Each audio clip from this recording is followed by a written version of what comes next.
Welcome to Chillin' 101. We hope this video helps. You begin by confirming prerequisites and opening the application portal or app.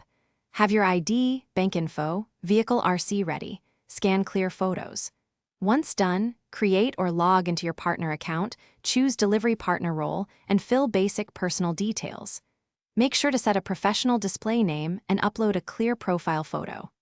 This first step validates eligibility and starts verification. Complete it carefully to avoid back-and-forth delays during onboarding.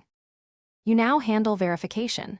Upload high-resolution scans of ID, address proof, and bank page. Once done, add vehicle RC and insurance if using your vehicle, and sign consent for background checks. Make sure to cross-check document names and expiry dates to prevent rejects. Pay any nominal onboarding fee if listed, and complete digital signatures.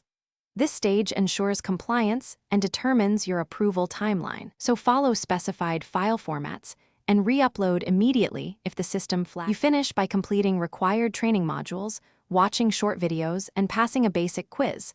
This unlocks delivery tasks. Once done, await approval notification and activate your account, link payouts, and pick shifts or zones. Make sure to test the app by accepting a trial order. If the application is rejected, immediately review the rejection reason, re-upload corrected documents, and contact partner support with reference ID. Persistence and prompt fixes are the fastest route to activation. Thanks for watching. Consider subscribing if we helped you.